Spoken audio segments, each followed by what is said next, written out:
Assalamualaikum warahmatullahi wabarakatuh. Saya Audi Karhanwage dari kelompok 3 pembangunan berkelanjutan. Di sini ada kali kecil yang menjadi pembatas antara Kampung Tegal Gede dan juga Kampung Babakan di daerah Kecamatan Pamengpeuk. Bisa dilihat di sini kondisi yang memprihatinkan menjadi latar belakang kami untuk proyek kami SDGs ke-11. Persoalan pencetusan gagasan ini dikuatkan oleh dari data BPS 2021 mengenai jumlah penduduk kawasan Pamengpeuk. Pada tahun 2018 hingga 2020 mengalami peningkatan, di mana tahun 2020 yaitu penduduk sebesar 42.560 jiwa.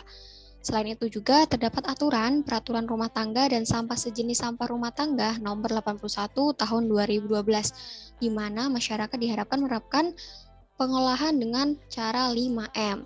Selain itu juga diharapkan suatu desa mengapresiasi masyarakat dengan memberikan program pengolahan sampah rumah tangga yang baik dan benar. Baik, selanjutnya itu merupakan solusinya. Jadi dalam menghadapi masalah sampah di Kecamatan Pamengpeuk, maka peneliti memutuskan untuk mengatasinya dengan solusi untuk pengolahan sampah yang baik dan benar. Jadi sampah akan dibagi menjadi 3. Yang pertama itu sampah organik, sampah non-organik, dan yang ketiga itu ada popok bayi.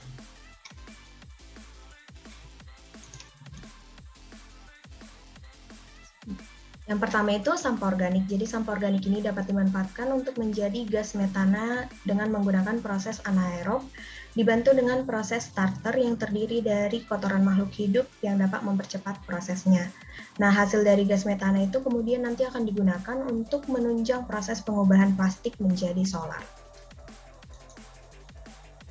Selanjutnya itu sampah non-organik, misalnya berupa plastik. Jadi ada teknologi yang merupakan namanya itu MD+, yang merupakan alat yang dapat mengubah si limbah plastik ini menjadi bahan bakar solar dengan menggunakan prinsip pirolisi, yaitu dengan memotong rantai karbon menjadi potongan yang lebih pendek ketika dipanaskan pada suhu lebih dari 4.000 derajat Celcius tanpa memanfaatkan oksigen.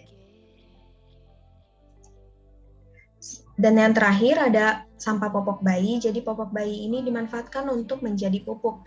Nah, di mana kita tahu sendiri bahwa di daerah Pamengpeuk itu masih banyak kebun yang terdiri dari berbagai jenis tanaman seperti kelapa dan cengkeh. Nah, prosedur itu bisa dilakukan dengan menggunakan prinsip fermentasi. Jadi sebenarnya butuh beberapa waktu untuk mengolah si popok bayi itu menjadi pupuk.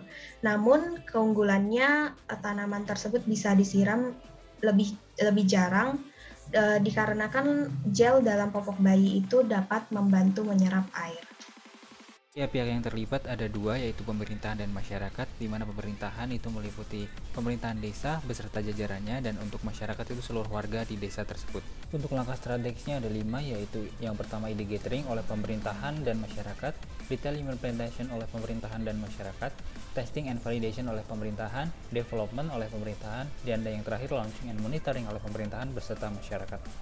Selanjutnya, gagasan dalam strategi pengolahan sampah rumah tangga di Desa Pamengpeuk adalah dengan mengolah sampah organik, anorganik, dan sampah popok bayi agar dapat diolah menjadi sesuatu yang lebih bermanfaat, seperti plastik yang diproses menjadi solar, sampah organik untuk melakukan pembakaran plastik agar menjadi solar, dan sampah popok bayi yang dapat diolah menjadi pupuk.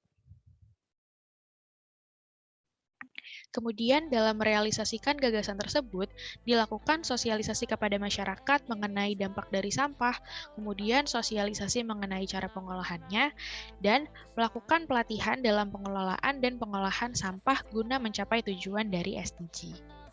Yang ketiga adalah prediksi dampak gagasan. Pada proyek ini antara lain adalah warga setempat dapat berinovasi melakukan sistem yang kita buat. Sustainability diantaranya dapat bertahan untuk dampak lingkungan yang lebih sehat dan edukasi yang bermanfaat. Dan jiwa entrepreneur yang kita tanamkan untuk meningkatkan income dan pengalaman.